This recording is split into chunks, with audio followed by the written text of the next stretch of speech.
அனைவருக்கும் வணக்கம் நண்பர்களே. இன்றைக்கி நம்ம உற்சாக பதிவில் எதை பற்றி பார்க்க போகிறோன்னா, வருகின்ற ஆடி அமாவாசையில் எப்படி வழிபடலாம், யாரெல்லாம் விரதம் இருக்கலாம், தர்ப்பணம் கொடுக்க வேண்டிய நேரம் என்ன, மேலும் அமாவாசையில் என்னென்ன வழிபாடு முறைகளை மேற்கொள்ளலான்னு தெரிஞ்சுக்கலாம். இந்த வீடியோ பயனுள்ளதாக இருக்கும். கடைசி வரைக்குமே ஸ்கிப் பண்ணாமல் பாருங்கள்.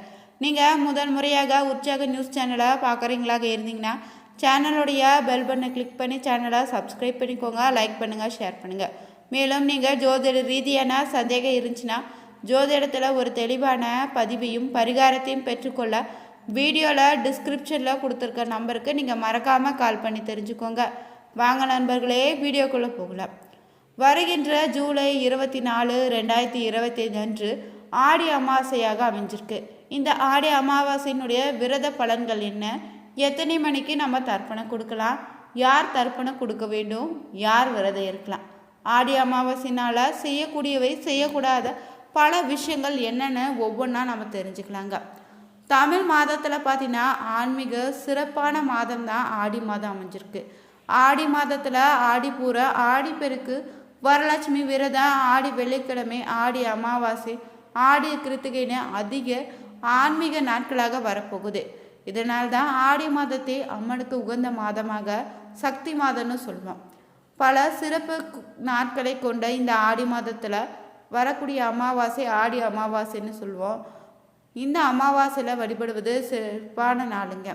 இந்த நாளில் நீங்கள் தர்ப்பணமும் பித்ரு பூஜைகளை மேற்கொள்ளலாம். முழுவதுமே பார்த்தீங்கன்னா 12 அமாவாசைகள் வந்தாலும் குறிப்பாக பார்த்தீங்கன்னா ஆடி அமாவாசை, புரட்டாசி அமாவாசை, தை அமாவாசை தானே 3 முக்கிய அமாவாசைகளாக இருக்குதுங்க.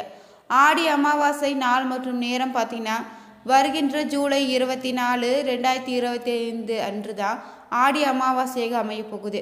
ஆடி அமாவாசை திதி ஆரம்பிக்கும் நேரம் பார்த்தீங்கன்னா ஜூலை 23ஆம் தேதி புதன்கிழமை நள்ளிரவு 2:28 மணிக்கு தொடங்கி அமாவாசை திதி முடியும் வரை ஜூலை 24ஆம் தேதி இரவு 12:40 மணிக்கு முடியுதுங்க.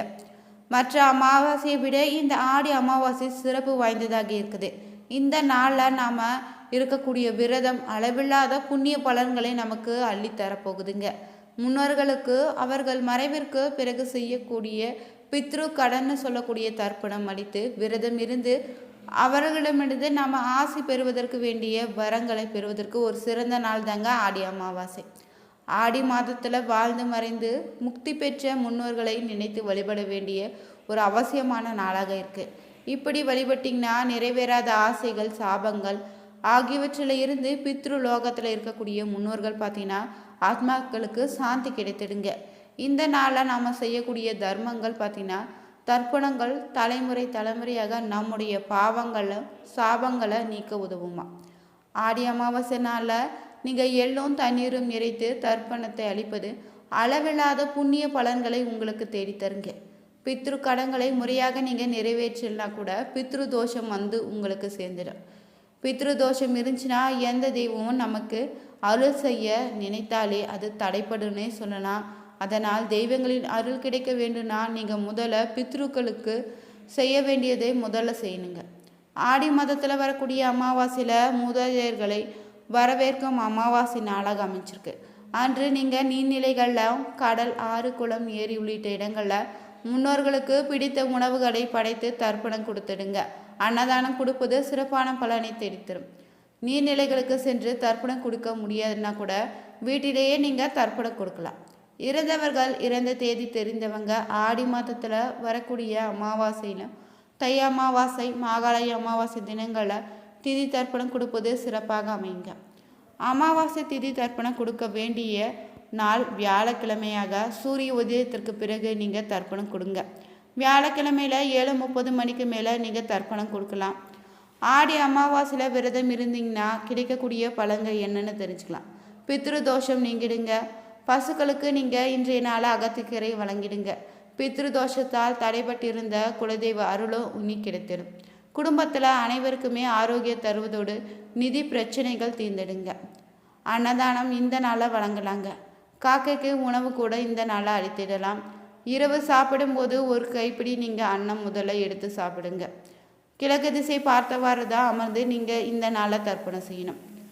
ஆடி அமாவாசை நாளில் செய்யக்கூடாத விஷயங்களாக பார்த்திங்கன்னா கோலம் போடாதீங்க, அசைவம் சாப்பிடாதீங்க, சமைக்கவும் கூடாதுங்க. சுமங்கலி பெண்கள் தர்ப்பணம் தராதீங்க. சுமங்கலி பெண்கள் அமாவாசை நாளில் பட்டினுடன் சமைக்காதீங்க. ஒருபோதும் அமாவாசையில் தர்ப்பணம் கொடுக்காதீங்க. முன்னோர்களுக்கு தர்ப்பணம் அளித்து வீட்டில் வழிபாடு செய்து முடிக்கும் வரை வீட்டில் நீங்கள் தெய்வ சம்பந்தமான பூஜைகளை ஒத்தி வச்சுக்கோங்க. தர்ப்பணம் கொடுக்கும்போது கருப்பையிலை மற்றவர்களிடமிருந்து கடனாகவும் வாங்கக்கூடாது. கணவனை இழந்த பெண்கள் மட்டுமே தர்ப்பணம் செய்யுங்க. கணவனை இழந்த பெண்ணுக்கு அமாவாசை நாள விரதம் இருந்து படையல் போடலாம். அமாவாசை தினத்தில் நீங்கள் அதிகாலையில் எழுந்து குளிச்சிடுங்க. பின்பு வீட்டில் இருக்கக்கூடிய எதிர்மறை சக்திகள் விலக உப்பு கலந்த நீரால் வீடு முழுவதும் கழுவி தூய்மைப்படுத்திடுங்க. பின்பு வீட்டில் இருக்கக்கூடிய பூஜை அறையில் காலை மாலைன்னு விநாயகர் படத்துக்கு முன்னாடி தீபம் ஏற்றி வழிபடுங்க. அமாவாசையில் சர்வ கோடி லோகங்களில் இருக்கக்கூடிய மகரிஷிகள் உட்பட அனைத்து தேவதைகளுமே பார்த்தீங்கன்னா ஜீவன்களும் நம்முடைய முன்னோர்களும் பூலோகத்திற்கு வந்து புண்ணிய நதிக்கரையில் கடலோரங்களில் இருக்கக்கூடிய காசி ராமேஸ்வரம் கையை போன்ற புண்ணிய தலங்களில் தர்ப்பண பூஜையை ஏற்றுக்கொள்வதாக சொல்லப்படுது. சில சடங்குகளும் சில வழிபாடுகளுக்கு அமாவாசை நாள் சிறந்த நாளாக அமைஞ்சிருக்கு. அதில் ஒன்று தான் பித்ரு தர்ப்பணங்க. முன்னோர்களின் 3 தலைமுறையினரது நினைவு கொண்டு நீங்கள் வச்சுக்கணும். அமாவாசையில் நீங்கள் பித்ருக்களுக்கு தர்ப்பணம் கொடுத்தீங்கன்னா அவர்களுடைய அருளாசால நீங்கள் எண்ணிய எண்ணங்கள் எல்லாம் ஈடேறும். காகம் பார்த்தீங்கன்னா சனீஸ்வருக்குரிய வாகனமாக இருப்பது நமக்கு தெரிஞ்சது தாங்க. பிதிர்னு நம் முன்னோர் வழிபாட்டில் காகத்திற்கு முக்கியமான பங்கு இருக்குது. அமாவாசை பார்த்தீங்கன்னா பொதுவாகவே பலரும் நல்ல நாளாக நினைப்பது கிடையாதுன்னே சொல்லலாம். ஏன்னா அந்த நாளில் தான் முன்னோர்களுக்கு தர்ப்பணம் கொடுக்குறோம். அந்த நாளில் சுப காரியங்கள் செய்யக்கூடாதுன்னு பலருடைய கருத்தாக இருக்குதுங்க. ஆனால் வடக்கு பகுதியில் இப்படி யாரும் கருதுவது கிடையாதான். நிறைந்த அமாவாசையில் தாங்க நிறைய பேர் கடை திறக்கிறாங்க, புதிய வண்டி வாங்கி இருக்கிறாங்க, நிலம் பத்திரம் செய்திருக்கிறாங்கன்னு சொல்லலாம். பேர் பார்த்தீங்கன்னா அந்த நாளில் தான் புதிய காரியங்கள் தொடங்குறாங்க. ஏன்னு தெரிஞ்சுக்கலாங்க. அமாவாசை தினத்தில் தான் சூரியனும் சந்திரனும் நேர்கோட்டில் வருதுங்க, ஒன்றையொன்று சந்தித்து கொள்ளுது. அன்று நீங்கள் முன்னோர்கள் பார்த்தீங்கன்னா லோகத்திலிருந்து பூமிக்கு வருதுங்க. தங்களுடைய தலைமுறைகளை சூட்சுமான முறையில் கண்காணிப்பதாக அவர்களுடைய வாரிசுகளை நாம் துவங்கக்கூடிய காரியங்களை கரிசனத்தோடு பார்க்குறாங்க, ஆசிர்வதிக்கவும் செய்கிறாங்களா. இதாங்க பிது தேவதைகளே என்று சொல்லக்கூடிய முன்னோர்களை நாம் வழிபட்டு அவர்களுக்கான மரியாதை செய்து அமாவாசை தினத்தில் புதோர்கள் பார்த்திங்கன்னா பூமிக்கு வரக்கூடிய தினம் என்பதால் இது ரொம்பவே நல்ல நாளுங்க. அமாவாசை ஆடி அமாவாசைன்னு புரட்டாசி மாசி அமாவாசை ரொம்பவே சிறப்புங்க. முன்னோர் வழிபாட்டுக்கு மிகவும் உகந்த நாளாக இருக்குது அமாவாசை. அமாவாசையில் நீங்கள் உலகை இயக்கக்கூடிய சூரியனும் சந்திரனும் அமாவாசையில் மாமிச உணவுகளை தவிர்த்திடுங்க. அமாவாசைக்குள்ள பிறக்கக்கூடிய குழந்தைகளுடைய மூளை பார்த்தீங்கன்னா பிற்காலத்தில் அதீதமாக வேலை செய்யணும் விஞ்ஞான ரீதியாக நிரூபிச்சிருக்காங்க. அமாவாசையில் பார்த்தீங்கன்னா காக்கைக்கு சாதம் வைத்து உணவிட்டு வழிபடுவது ஒரு சிறப்பான நாளாக அமையும். ஜோதிட ரீதியாக பார்த்தீங்கன்னா அமாவாசை நிறைந்த நாளில் அநேகமானவங்க அமாவாசையில் செய்து அணிந்து கொள்வாங்க. சூரிய கலையும் சந்திர கலையும் சேர்வதால் சுழுமுனை எனக்கூடிய நெற்றிக்கண் பலப்படுதுங்க. அதனால தான் அமாவாசையில் சஸ்திரங்கள் மந்திர ஜபம் ஆரம்பிக்கிறாங்க. கடலை நீராடி தங்களுக்கு ஏற்பட்ட தோஷங்களை போக்கிக் கொள்ளலாங்க. அமாவாசையில் ஜீவ சமாதிகள் புதிய உத்வேகத்தை பெறுவதாகவும் அங்கு நீங்கள் குரு பூஜைகள் செய்து அதிர்ஷ்டமான பூஜைகள் அமாவாசையில் நடத்தப்படுது. ஆடி அமாவாசை நாளில் நீங்கள் வாசலில் எழுந்து கோலம் போடாதீங்க. அதே போல் பார்த்தீங்கன்னா அன்றைய தினத்தில் காலை எழுந்தவுடன் வீட்டை சுத்தம் செய்வதோ பூஜை அறையை சுத்தம் செய்வதோ கூடாது. காலையில் நீங்கள் நீண்ட நேரம் தூங்காதீங்க. காலை 5 முதல் 6 மணிக்குள்ளே எழுந்து வீட்டில் இருக்கக்கூடிய அனைவரும் குளித்துடுங்க. நீர்நிலைகளுக்கு சென்று தர்ப்பணம் கொடுத்தாலும் வீட்டில் நீங்கள் முன்னோர்களின் படங்களுக்கு விளக்கேற்றாமல் இருக்காதீங்க.